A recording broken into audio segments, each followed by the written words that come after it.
ಸಾಲುಮರದ ತಿಮ್ಮಕ್ಕ ಇವರು 114 ವರ್ಷ ಬದುಕಿದರು. 114 ವರ್ಷ ಬದುಕಿದರು. ಇವರು ತುಮಕೂರು ಜಿಲ್ಲೆ ಕುಬ್ಬಿ ತಾಲೂಕಿನವರು, ನಿಮ್ಮ ಜಿಲ್ಲೆಯವರು. ಅವರು ಪಾಪ ಮಕ್ಕಳಿರಲಿಲ್ಲ, ಮರಗಿಡಗಳನ್ನೇ ಮಕ್ಕಳು ಅಂತ ಸಾಕ್ತಾ ಇದ್ರು.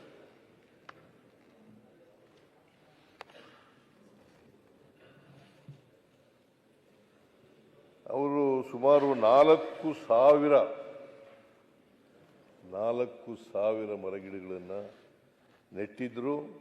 ಅಷ್ಟೇ ಅಲ್ಲ, ಅದನ್ನು ಪೋಷಣೆ ಕೂಡ ಮಾಡ್ತಕ್ಕಂಥ ಕೆಲಸವನ್ನು ಮಾಡ್ತಾ ಇದ್ರು. ಮತ್ತೆ ಅವರು ಬೆಳೆಸಿದಂಥ ಮರಗಳಿದಾವಲ್ಲ, ಇವತ್ತು ಜೀವಂತವಾಗಿದ್ದಾವೆ. ಸುಮಾರು ದಶಕಗಳು ಮರಗಳನ್ನು ನೆಟ್ಟು ಬಂದಿದ್ದಾರೆ. ಅದಕ್ಕೆ ಅವರನ್ನು ಸಾಲು ಮರದ ತಿಮ್ಮಕ್ಕ ಅಂತ ಕರೀತಾ ಇದ್ರು. ಜೊತೆಗೆ ಅವರಿಗೆ ಕೊನೆಯಲ್ಲಿ ನಾನು ನೋಡಲಿಕ್ಕೆ ಹೋಗಿದ್ದೆ. ತಿಮ್ಮಕ್ಕನವರು ಒಂದು ಲೆಟರ್ ಕೊಟ್ಟರು ಅವತ್ತು ನನಗೆ. ಅದೇನು ಲೆಟರು ಅಂತಂದರೆ, ಬೇಲೂರಿನಲ್ಲಿ ಒಂದು ವಸ್ತು ಸಂಗ್ರಹಾಲಯವನ್ನು ಮಾಡಬೇಕು ತಿಮ್ಮಕ್ಕನವರ ಹೆಸರಿನಲ್ಲಿ ಅಂತಕ್ಕಂಥ ಮಾತುಗಳನ್ನು ಹೇಳಿದ್ರು. ನಾನು ಅದನ್ನು ಗಂಭೀರವಾಗಿ ನಮ್ಮ ಸರ್ಕಾರ ಪರಿಶೀಲನೆ ಮಾಡ್ತದೆ ಅಂತಕ್ಕಂಥ ಮಾತುಗಳನ್ನು ಹೇಳಲಿಕ್ಕೆ ಬಯಸ್ತಾ ಇದ್ದೇನೆ. ಜೊತೆಗೆ ಅನೇಕ ಪ್ರಶಸ್ತಿಗಳು ಅವರಿಗೆ ದೊರಕಿದ್ದವು. 95ರಲ್ಲಿ ರಾಷ್ಟ್ರೀಯ ಪೌರ ಪ್ರಶಸ್ತಿ ಬಂದಿತ್ತು. 97ರಲ್ಲಿ ಇಂದಿರಾ ಪ್ರಿಯದರ್ಶಿನಿ ವೃಕ್ಷಮಿತ್ರ ಪ್ರಶಸ್ತಿ ಬಂದಿತ್ತು. ಕರ್ನಾಟಕ ರಾಜ್ಯೋತ್ಸವ ಪ್ರಶಸ್ತಿ ಬಂದಿತ್ತು. ಹಾಗೂ ನಾಡೋಜ ಪ್ರಶಸ್ತಿಗಳು ಕೂಡ ಬಂದಿದ್ದವು. ಸೊ ಅವರು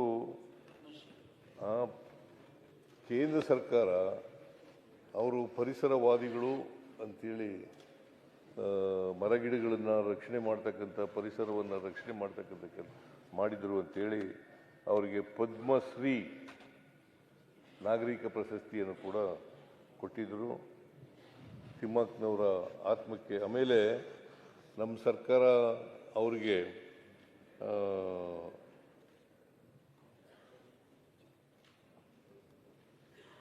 ಪರಿಸರದ ಬಗೆಗಿನ ಅತೀವ ಕಾಳಜಿಯನ್ನು ಪರಿಗಣಿಸಿ ಸರ್ಕಾರವು ಇವರಿಗೆ ಸಂಪುಟ ದರ್ಜೆ ಸ್ಥಾನಮಾನ ನೀಡಿ ಪರಿಸರ ರಾಯಭಾರಿಯನ್ನಾಗಿ ಮಾಡಿತ್ತು. ಆಮೇಲೆ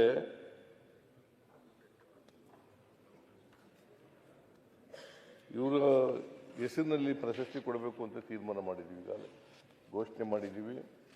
ನಾವು ಮುಂದಿನ ವರ್ಷದಿಂದ ಅವರ ಹೆಸರಿನಲ್ಲಿ ಒಂದು ಪರಿಸರ ಸಂಬಂಧಪಟ್ಟಂತೆ ಒಂದು ಪ್ರಶಸ್ತಿಯನ್ನು ಕೂಡ ಕೊಡಬೇಕು ಅಂತ ತೀರ್ಮಾನ ಮಾಡಿದ್ದೀವಿ. ಅದನ್ನು ಈಗಾಗಲೇ ನಾನು ಘೋಷಣೆ ಮಾಡಿದ್ದೇನೆ.